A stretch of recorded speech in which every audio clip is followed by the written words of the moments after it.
Grab your pistols and cutlasses, everyone. Today, I'm ranking Pirates of the Caribbean.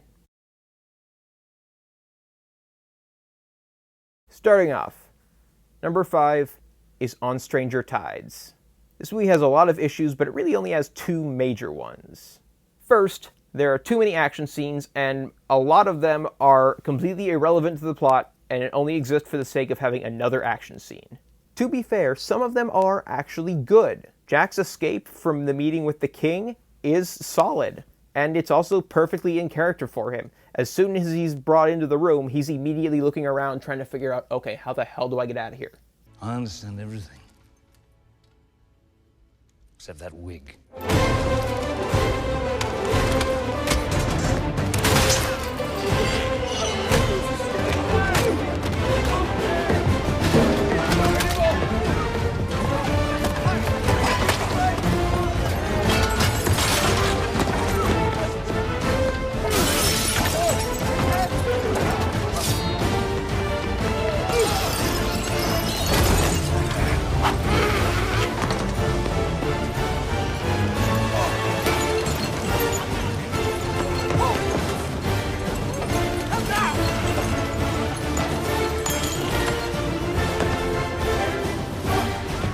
The mermaid hunting scene is pretty cool, and the duel between Barbossa and Blackbeard is solid. Unfortunately, the excess of action scenes really make the good ones less impactful. Second major issue is the plot. This movie has the same writers as the first three, but the plot is just so much worse. The problem is that Jack is the main character, but he has no personal stakes in the plot. He has become a passive protagonist, which is the worst kind of protagonist. He literally has to be kidnapped into the main plot, and the first thing he does is try to escape from the plot. Ship. And finally, just the whole checklist of shit you have to do to find and use the Fountain of Youth doesn't really make sense, and it sounds like they made it up as they went. You have to capture a live mermaid, get its tear, but you have to bring the mermaid with you because tears don't keep. You have to find the fountain using the two chalices. You have to put the tear in one up and then fill them both with water, and I probably skipped a few steps in there. You get the idea. It's overcomplicated. My score is 1.9 out of 5. Number 4 is Dead Men Tell No Tales. It's funny, this movie's biggest problem is the opposite of one of On Stranger Tides' biggest problems. Whereas On Stranger Tides felt like an imposter Pirates of the Caribbean movie with the real Jack Sparrow. Captain. Right, sorry. Anyway, Dead Men Tell No Tales feels like a real Pirates of the Caribbean movie with an imposter Captain Jack Sparrow. This movie has one of the same writers as the first four, Terry Rossio. The other, Ted Elliott, was replaced by Jeff Nathanson. In the first 4 movies, Jack was a wolf in sheep's clothing, or rather, a wolf in the clothing of a smaller, less threatening wolf.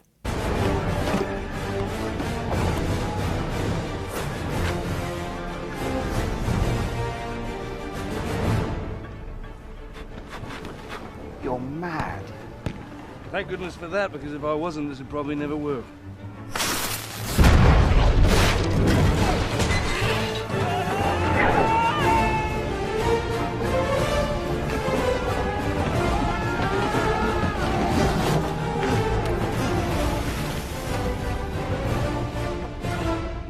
And that was without even a single drop of rum.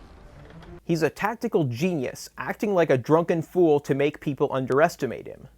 In this movie, he's just a drunken fool. He doesn't get out of bad situations, he is rescued from bad situations. Horses?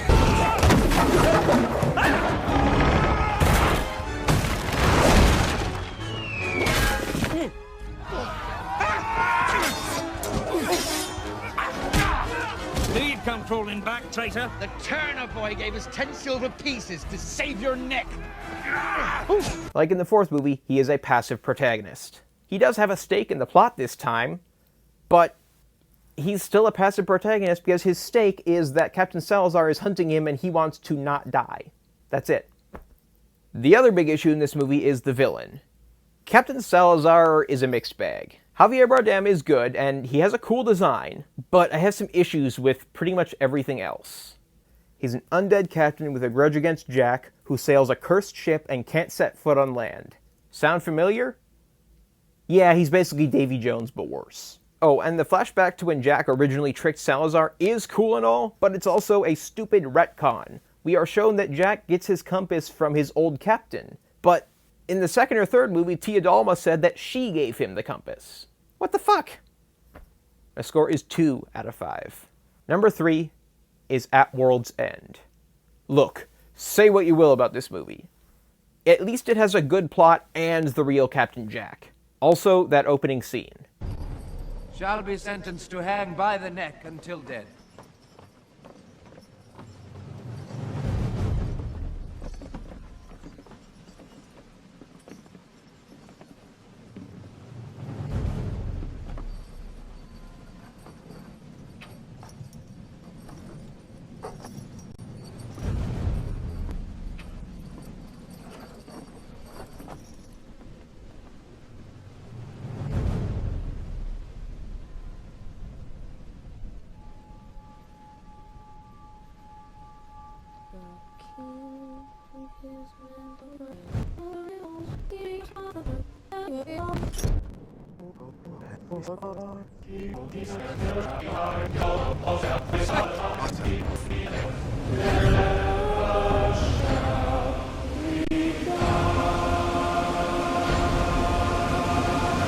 Damn, that's dark.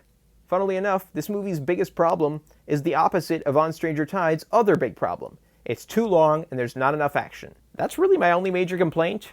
The acting is solid, the musical score is one of Hans Zimmer's best, and the action is great. The Battle of Calypso's Maelstrom is one of the most unique action scenes of all time. I won't go super in depth because that would take too long, but if you want a deeper analysis into why it's so great, I'll drop a link to Filmento's video on that in the description. The characters' arcs all continue in believable directions, and some come to an end, and I appreciate the scene after they return from Davy Jones' locker when they stop on that island. It makes sense logistically because they just submerged the ship and lost all of their drinking water, so they need to replenish. And we get confirmation that Beckett wasn't lying when he said that he made Jones kill his pet. My score is 3.5 out of 5.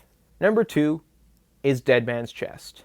My only big problem with this movie is Captain Jack Sparrow. He's great, but there's too much of him. The first movie had 3 protagonists and 1 antagonist who had full character arcs, and a couple minor characters who also had arcs. In this movie, Jack has become the main protagonist, and his arc takes up more screen time. As a consequence, Will, Elizabeth, and even Norrington's arcs get less screen time and feel less developed.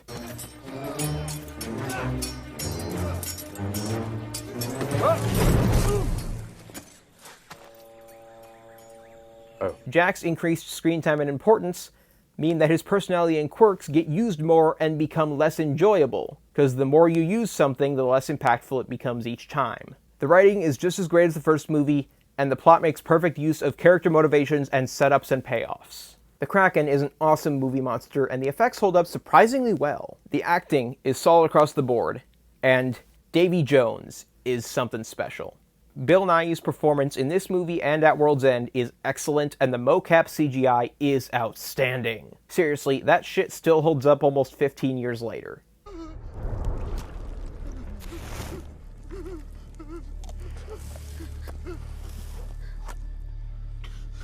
Do you feel this? Do you feel that dark abyss? All your deeds laid bare, all your sins punished. I can offer you an escape. My score is 4 out of 5. Finally, number 1 is The Curse of the Black Pearl. This is one of my favorite Disney movies.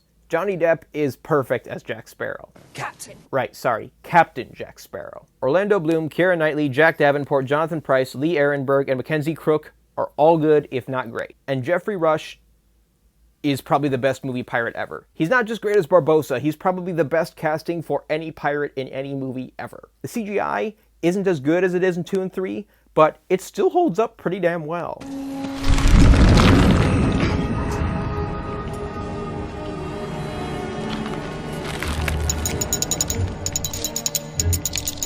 Couldn't resist, mate. The action is excellent, and the duel between Will and Jack is one of the best sword fights in the history of film. You threatened Miss Swan.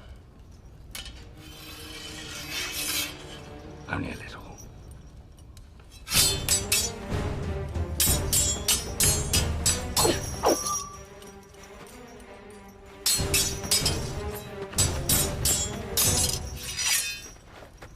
You know what you're doing, I'll give you that. And finally, as with the sequels, the music is just awesome. My score is 4.5 out of 5. Let me know what you think. What's your ranking? Like and subscribe and all that. If you don't like the video, you'll walk the plank. That's all for now. Stay safe in these crazy times.